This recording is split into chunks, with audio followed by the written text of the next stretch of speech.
इस कहानी की शुरुआत में मिच नाम के एक लड़के को दिखाया जाता है जो अपनी पत्नी के साथ बहुत खुशी से रहता है। वो हार्वर्ड लॉ स्कूल का स्टूडेंट है और हाल ही में उसने अपनी लॉ की डिग्री हासिल की है, जिसके बाद उसे एक लॉ कंपनी जॉब के लिए ऑफर करती है, लेकिन ये कंपनी टेनेसी में है। इसीलिए मिच को अपनी पत्नी के साथ टेनेसी शिफ्ट होना पड़ता है, जहाँ पहुंचने के बाद कंपनी के रूल्स के मुताबिक उसे एक बार एग्जाम को पास करना है, जिसे वो आसानी से पास कर लेता है। और अब उसके सीनियर उसे कंपनी के बारे में बताते हैं, वहाँ के रूल्स और रेगुलेशंस के बारे में बताते हैं। मिच के सीनियर का नाम एवरी है और अब मिच को कंपनी की तरफ से सारी फैसिलिटीज मिल चुकी हैं। उसके पास घर है, गाड़ी है, साथ ही उसका जो स्टूडेंट लोन था वो भी कंपनी ने पूरी तरह से पे कर दिया है, जिससे मिच बहुत ज्यादा खुश होता है। लेकिन उसकी पत्नी को इस कंपनी पर शक है, क्योंकि कोई भी कंपनी इतनी फैसिलिटीज नहीं देती। लेकिन मिच कहता है कि शायद ये उनकी पॉलिसी हो कि उनके एम्प्लॉय बहुत अच्छे से रहें। मिच अब इस कंपनी में पूरी लगन से काम करना शुरू कर देता है, जिस वजह से उसे लेट नाइट तक काम करना पड़ता है। मिच के घर देर आने की वजह से अब धीरे धीरे उसके और उसकी पत्नी के बीच में दूरियां बढ़ना शुरू हो गई हैं। वहीं मिच जो ज्यादा से ज्यादा समय अपनी कंपनी को देता है, उसे अब कंपनी के बारे में समझ आ चुका है कि इस कंपनी के ज्यादातर क्लाइंट्स वही हैं जो गलत यानी कि गैर कानूनी काम करते हैं। इस कंपनी का काम है कि उनके गैर कानूनी कामों को छुपाना, उनकी ब्लैक मनी को व्हाइट मनी में कन्वर्ट करना और किस तरह से उनके टैक्स को बचाना है, जिसके लिए फर्म उनसे बहुत अच्छे खासे पैसे यानी कि फीस भी वसूल करती है। इन्हीं के कस्टमर्स में से एक कस्टमर वो भी है जिसका काम रिकवरी का है, यानी कि जिन लोगों ने अपनी ईएमआई नहीं भरी होती, ये लोग उन्हें मार पीट कर उनसे ईएमआई को वसूल करते हैं। और जब उन लोगों के ऊपर केस होता है तो ये फर्म उनके केस को लड़ती है। मिच को ये सब कुछ अच्छा नहीं लगता। मिच कंपनी के काम से दूसरे शहर में जाता है, जहाँ पर वो अपने सीनियर एवरी के घर पर रुकता है। वहाँ पर बहुत सारे डॉक्यूमेंट्स होते हैं और जब वो उन डॉक्यूमेंट्स को चेक करता है तो उसे पता चलता है कि इसी कंपनी का एक एम्प्लॉय मारा गया था। इसे मारने में इसी कंपनी का हाथ था। मिच ये सच्चाई जानने के बाद थोड़ा सा घबरा जाता है, लेकिन वो इस वक्त इस जॉब को नहीं छोड़ सकता। यही उसकी मुलाकात एक लड़की से होती है जो उसे सीड्यूस करती है। हालांकि मिच उसे मना कर देता है, लेकिन उसके बार बार कोशिश करने के बाद मिच अपने आप को रोक नहीं पाता, जिसके बाद ये दोनों एक दूसरे के बहुत करीब आ जाते हैं। और जब ये एक दूसरे के क्लोज होते हैं तो कोई इनकी फोटोज क्लिक कर रहा होता है। दरअसल ये मिच की कंपनी करवा रही होती है और अब मिच की कंपनी जिसके पास उसकी अश्लील फोटोज हैं वो उसे ब्लैकमेल करती है और कहती है कि अगर तुमने कंपनी की किसी भी बात को बाहर बताया तो हम ये फोटोज तुम्हारी पत्नी तक पहुंचा देंगे। मिच अब पूरी तरह से परेशान हो जाता है। वो चाहकर भी इस कंपनी के बारे में किसी को कुछ नहीं बता सकता, इसीलिए वो एक प्राइवेट डिटेक्टिव को हायर करता है ताकि वो इस कंपनी की हर एक डिटेल का पता लगाए। साथ ही पास्ट में जिस एम्प्लॉय की मौत हो गई थी उसकी मौत से जुड़े हुए हर एक सबूत को इकट्ठा करे। अब डिटेक्टिव अपना काम करना शुरू कर देता है, लेकिन कंपनी के सीनियर्स को ये बात पता चल जाती है, इसीलिए वो एक हिटमैन को हायर करते हैं जो उस डिटेक्टिव के ऑफिस में जाकर उसे मार देता है। लेकिन उस हिटमैन को ये नहीं पता होता कि जिस वक्त वो उसे मार रहा है उस वक्त वहाँ पर डिटेक्टिव की सेक्रेटरी भी छुपी हुई होती है जो हिटमैन को कत्ल करते हुए देख लेती है, यानी कि वो चश्मदीद गवाह है। हिटमैन के जाने के बाद वो बाहर निकलती है और अब वो ये जानना चाहती है कि किसी ने डिटेक्टिव को क्यों मारा। वो उसे इंसाफ दिलाना चाहती है, इसीलिए वहाँ पर छानबीन करना शुरू करती है, जिसके बाद उसे कुछ डॉक्यूमेंट्स मिलते हैं और उन डॉक्यूमेंट से उसे पता चलता है कि डिटेक्टिव ने हाल ही में मिच के केस को लिया था। वहीं दूसरी तरफ एफबीआई का ऑफिसर मिच के पास आता और उसे बताता है कि तुम्हारी कंपनी गैर कानूनी काम करती है। वो ऐसे लोगों के लिए काम करती है जो फ्रॉड हैं, जो क्रिमिनल्स हैं। ये लाखों करोड़ों की हेराफेरी करते हैं, साथ ही मनी लॉन्ड्रिंग का काम भी करते हैं और कोई भी एम्प्लॉय अगर इनके खिलाफ आवाज उठाता है तो उसे मार दिया जाता है। मिच कहता है इसका मतलब एक दिन मुझे भी मार दिया जाएगा।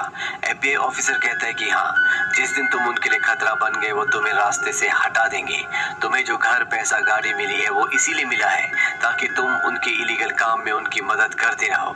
अगर तुम हमारी मदद करोगे तो हम भी तुम्हारी मदद करेंगे। तुम्हें इस कंपनी की वो डॉक्यूमेंट्स हमें ला कर देने होंगे जिससे हम ये साबित कर सके कि ये कंपनी फ्रॉड है, ये इलीगल काम करती है। अगर तुमने ऐसा नहीं किया तो इस कंपनी के साथ तुम भी फंस जाओगे और अगर तुम हमारी मदद करते हो तो हम तुम्हें छोड़ देंगे, तुम्हारे खिलाफ कोई केस नहीं होगा। मिच पूरी तरह से कंफ्यूज्ड होता है, लेकिन वो मान जाता है कि वो उनके लिए काम करेगा और वो कुछ शर्तें रखता है। दरअसल उसका बड़ा भाई जेल में होता है।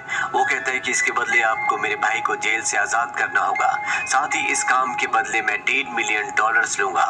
FBI ऑफिसर्स उसकी बात मान जाते हैं। वो उसके भाई को जेल से रिहा कर देते हैं। वही मिच को दिखाया जाता है जिसके दिल में आज भी गिल्ट है कि उसने अपनी पत्नी को धोखा दिया।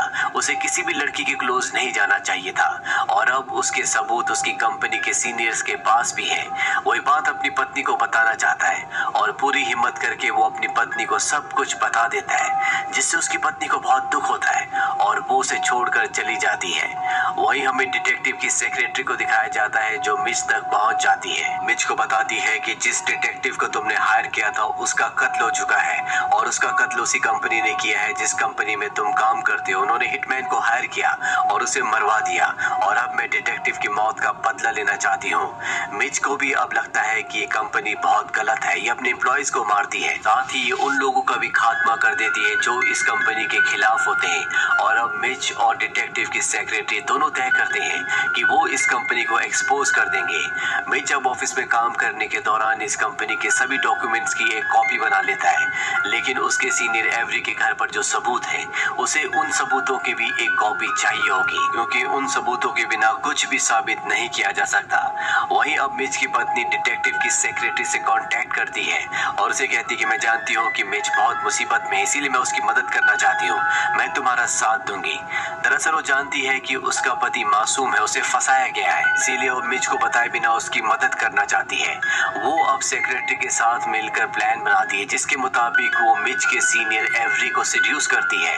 वो उसके जाल में फंस जाता है। एवरी उसे अपने घर ले जाता है। यहाँ पर मिच की पत्नी वो फाइल हासिल कर लेती है जो कंपनी के खिलाफ एक बहुत बड़ा सबूत है और उस फाइल को हासिल करने के बाद वो उस फाइल को डिटेक्टिव की सेक्रेटरी को दे देती है, यानी कि अब उसके पास इतने सबूत है कि कंपनी को एक्सपोज किया जा सकता है। पर डिटेक्टिव की सेक्रेटरी को अब FBI के एजेंट्स पर भी पूरा भरोसा नहीं है। उसका मानना है कि बहुत सारे लोग उनसे मिले हुए हो सकते हैं, इसीलिए उसे उस कंपनी के एक ऐसे क्लाइंट की जरूरत है जो उसे पूरे के पूरे बिल्स दे सके। सबसे बड़ा सवाल ये होता है कि कोई भी अपने बिल्स क्यों देगा, क्योंकि इस कंपनी के जितने भी क्लाइंट्स हैं वो सारे के सारे क्रिमिनल्स हैं। फिर भी मिच इसी कंपनी के एक एम्प्लॉय के पास जाता है जिसका नाम मोरल्टस होता है। वो मोरल्टस से कहता है कि मुझे कंपनी के सारे बिल चाहिए जिसमें हेराफेरी हुई है। मैं वादा करता हूँ कि आपका नाम कभी कहीं नहीं आएगा और जब ये कंपनी एक्सपोज हो जाएगी उसके बाद आपके सभी केसेस मैं ही हैंडल करूंगा, आपको कभी कोई प्रॉब्लम नहीं होगी।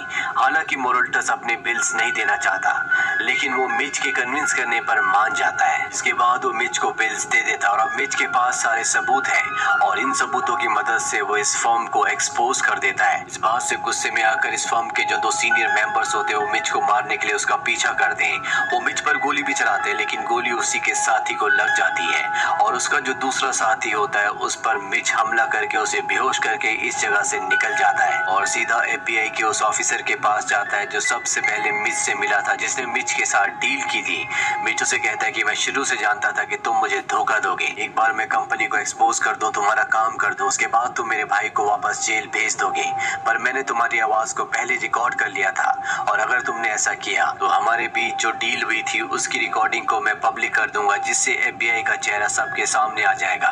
ये सुनने के बाद अब FBI ऑफिसर मजबूर हो जाता है मिच के भाई को हमेशा के लिए आजाद करने के लिए। साथ ही डील की जो रकम होती है वो भी मिच को दे दी जाती है और अब मिच की जिंदगी में सब कुछ वापस से पूरी तरह से ठीक हो चुका है। उसकी पत्नी उसे मिलने के लिए आती है। मिच उससे माफी मांगता है। उसकी पत्नी तो पहले उसे माफ कर चुकी होती है और वो तय करती है कि एक बार फिर से वो मिच के साथ अपनी जिंदगी को शुरू करेगी।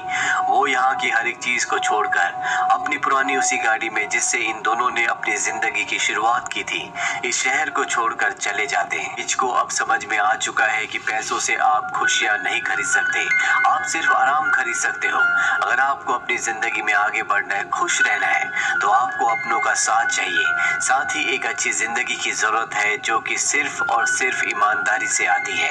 तो ये थी पूरी कहानी फिल्म द फर्म की। उम्मीद करते हैं कि ये कहानी आपको पसंद आई होगी।